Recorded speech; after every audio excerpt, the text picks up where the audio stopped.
ভিয়েতনামের গ্রামগুলিতে নারীরা আজও ধরে রেখেছেন এক প্রাচীন পদ্ধতি, যেখানে শুধু ঘাস ব্যবহার করেই তৈরি হয় নরম, টেকসই ও সুন্দর ম্যাট। আমরা যেখানে ঘাস কোনো কাজেই লাগাই না, সেখানে ভিয়েতনামের লোকেরা ঘাস দিয়ে ম্যাট বানিয়ে তা বাজারে বিক্রি করে অনেক টাকা উপার্জন করছে। ঘাসের যাত্রা শুরু হয় নদীর ধারে বা খোলা মাঠে। কারিগররা বেছে নেন সব থেকে সুন্দর আর সমান ঘাস।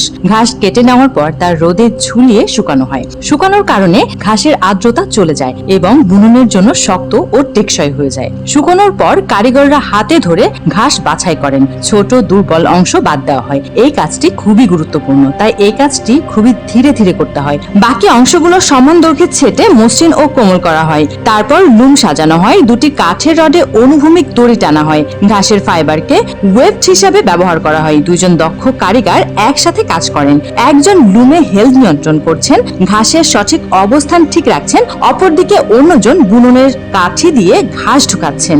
ধীরে ধীরে বুননের প্যাটার্ন তৈরি হয়, সাথে হয় নিখুঁত ও মসৃণ। সবশেষে বুননের পর ম্যাটগুলো ধোয়া হয়, ভালো করে পরিষ্কার করা হয় যাতে কোনো ধূলিকণা ও ময়লা না থাকে। তারপর তা রোদে দিয়ে আবার শুকিয়ে আনা হয়। কখনো হাতে খোদাই বা ছাপ দিয়ে নকশা তৈরি করা হয়। এই কাজের মাধ্যমে ম্যাটগুলো আরো সুন্দর ও আকর্ষণীয় হয়ে ওঠে। ফলে তৈরি হয় টেকসই, নরম ও দৃষ্টিনন্দন ম্যাট। এই ম্যাটগুলো বাজারে ভালো টাকায় বিক্রি করা হয়। এটি এখন শুধু ভিয়েতনামেই নয়, বরং বিশ্বের অনেক দেশেই প্রচুর পরিমাণে বিক্রি হচ্ছে।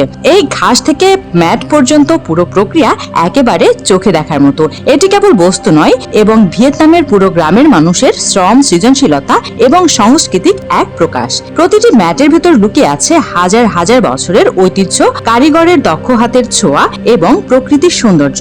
এটি একটি শিল্পকর্ম এবং একটি গল্প।